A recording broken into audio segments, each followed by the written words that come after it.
Burning Chrome, published in 1986. This is a short story collection that has 10 different short stories, all within about 200 pages, so they're very quick. And in fact, only 3 of these stories have anything to do with the Sprawl series, which was a surprise to me. I was under the impression that each and every one of these would be an extension of the trilogy, Neuromancer, Count Zero, and Mona Lisa Overdrive. And in fact, these 3 stories that have to do with the Sprawl series aren't really extensions. They're really like earlier versions of that universe. So we're able to kind of witness in real time as Gibson is developing this world. He's developing what we see as the tone of, the core tone of cyberpunk. And it's fascinating. It's really great. And the other thing, the stories that stood out to me the most actually have nothing to do with Sprawl. They have nothing to do with Neuromancer. So I was in for a treat with this. Now, since there are 10 different stories, we're going to go very briefly into each one of these, so this isn't like an hour long. Now, first off, we have the story Johnny Mnemonic, which is probably the most well-known story out of all of these, and it is attached to the Sprawl series. In fact, it has sort of not quite the origins, but some backstory to a recurring character, Molly Millions, who is first introduced in Neuromancer, a very important character. We always love to see her.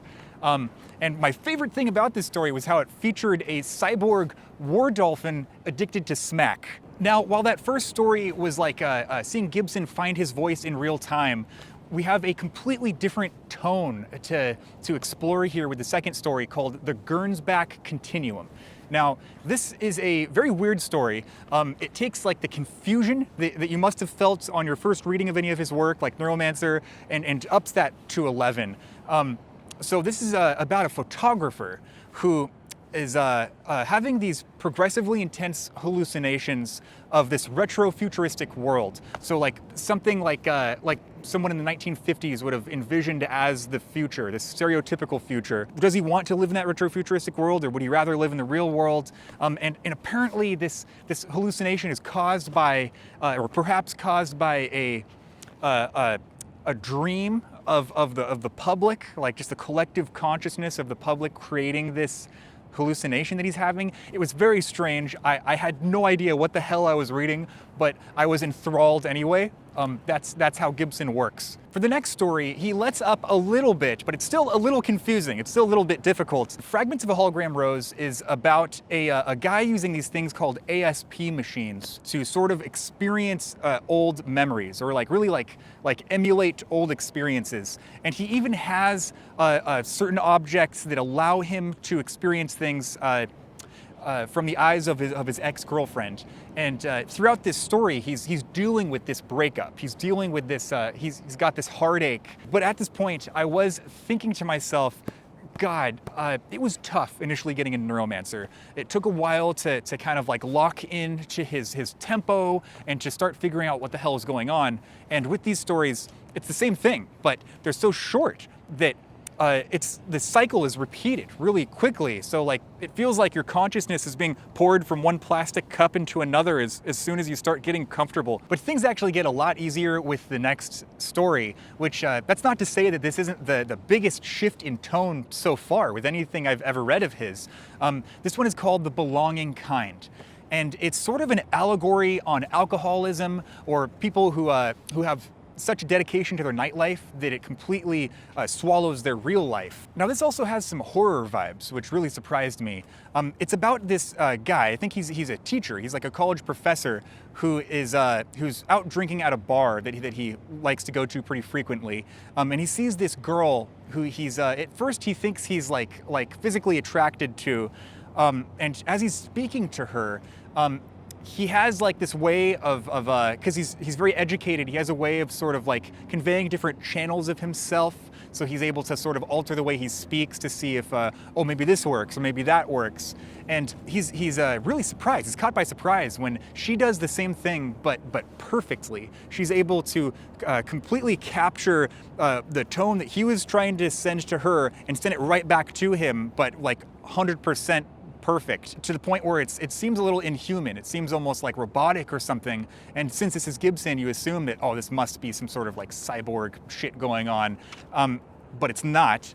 So he follows this girl, like, I know, super creepy, right? So he follows her outside, but then he witnesses something. You start to think maybe she's like a vampire or something like that, and this dude's about to get he's about to get got. But she like changes every facet of herself physically. Like her hair almost comes off like a wig, and she has a completely different color hair, different style hair, and then all of her clothing changes, and even her skin color changes. And he follows her to another establishment, and this repeats over and over again as he goes sort of like bar hopping or club hopping and finding this girl in each and every one of these locations, but she looks completely different. She's a completely different person, and she fits in with almost like perfectly indistinct with each one of these establishments. And some of the descriptions that Gibson has here are just fucking phenomenal. He describes the way this like a bluish light is conveys like this underwater sort of sense, and he how it splashes on each one of these objects. It gives you this like instant visualization. It takes you right to this bar, and so that's right at the beginning of the story too. So all the while you're right there along with this guy, which really helps with the horror themes, because you feel the sense of danger. You feel like a sense of proximity. Next, we actually keep that horror sense, but we bring it to the cosmic domain with probably my favorite story thus far, and that's Hinterlands. Now, Hinterlands is about a space station that's been constructed just beside a wormhole that was discovered on accident. So they discovered a wormhole on accident, and no one knows where it goes. All they know is that when people are slip through this, sometimes they come back, and when they do come back, they're never quite the same. On very rare occurrences, they actually come back with an artifact of some sort.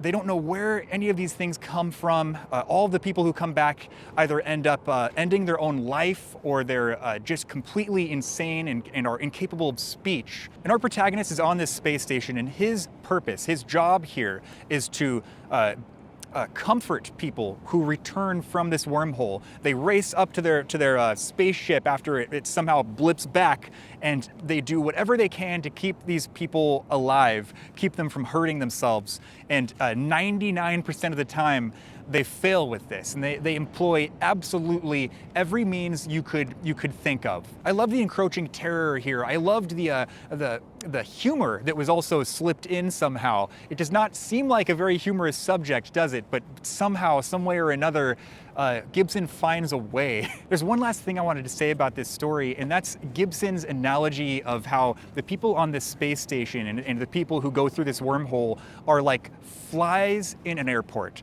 and how some of those flies might happen to accidentally board a plane to London, and even fewer of them disembark once they arrive at London, and then get back onto the plane, and then return back to New York, and then disembark again. And so that's how few of the people actually return from this wormhole. And it's also how insignificant they are in the face of this complete unknown. Now, this next story also sees us on a space station. It's called Red Star Winter Orbit. This space station is actually a Soviet craft where people have lived nearly their entire lives on this thing.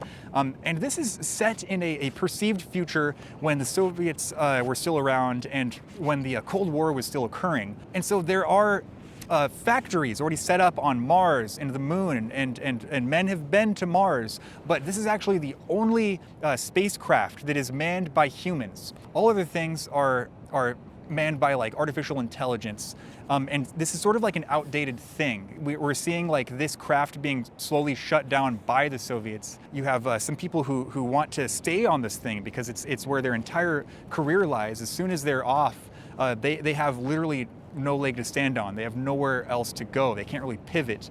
Then you have other people who are ecstatic to be going back home, and they don't have to deal with being in this cramped space station anymore. Anyway, yeah, this does remind me a bit of more contemporary sci-fi at the time, more like hard sci-fi. It just adds more variety to the overall package here. It's nothing like any of the other stories that we see here. but it does have William Gibson's sort of trademark depth. Now this next story is called The New Rose Hotel, and it is a clear precursor to Count Zero, the second story in the Sprawl Trilogy. This really does feel like an early version of that in short form, and it's beautiful. It does everything that it needs to do. It's a great story. It's very entertaining. But if you've read Count Zero, you'll pick up on this instantly. I mean, it has to do with Moss Biotech, which is very familiar. And it also features that concept of how people have lifelong employment that can only be exited by hiring mercenaries who will extract you and bring you to your new place of employment. I thought this was extremely entertaining. It's not the exact same as Count Zero. You have completely different characters. That's the main thing, is you have like very familiar concepts but with different characters. It really shows you exactly Gibson's method in writing. He's a very exploratory writer. He comes up with these ideas and then explores them with different personalities until he finds just the right one to make it into a novel-length idea. Now this next story is called The Winter Market, and this is my favorite story so far. Gibson can make you so fucking sad if he wants, and he really proves that talent here. So this is about a character named Lise. She's not our POV character, but we're kind of watching her story unfold here. And Lise has a disease, an illness brought upon by ecological factors, like just the mess we're making with the planet. In some indirect way, she has wound up paralyzed from the neck down. And if it weren't for the exoskeleton that she constantly wears, she wouldn't be able to have a somewhat normal life. While this may not be a Sprawl story, it does feature a very prominent concept that is used in the trilogy, and that is a construct. Now, what is a construct? You'll have to read Neuromancer to understand that, but you'll also understand, if you know what a construct is, why this character would want to become one. Now, there are some beautiful lines in this short story collection, but this is my favorite one so far. She'd gone out that night, I knew, to kiss herself goodbye, to find someone drunk enough to do it for her. There is also this repeating line that, out of context, sounds kind of weird, but in the context of everything, it just breaks your heart just a little more. And it is, she likes to watch. And even as I say that, it makes me sort of remember this entire story all over again. And just that complicated sadness that Gibson is able to instill upon you. He's able to convey things like beyond words, using only words. Now, the next story is also especially good. It's called Dogfight, and it was co-written by Michael Swanwick. And this has to do with miniature virtual reality fighter jets that are flown using your mind in like a mechanical, telepathic sort of way. And people call it shooting pool as they bet on these things. People put in a lot of money to see like who's gonna win. So you have 3 fighter jets on each team. So you have 3 and your opponent has 3, and whoever can destroy the other person's 3 jets wins. So our protagonist, Deke, is this little runt who sort of finds himself in the sphere of this dog fighting shooting pool thing. And he gets his ass handed to him. He has to like steal all the stuff that he needs in order to get started, and then he loses consistently. And he decides, you know what, I'm just gonna sell this shit, screw this. And so he knocks on someone's door at like this university, and it's this cute girl named Nance who answers it.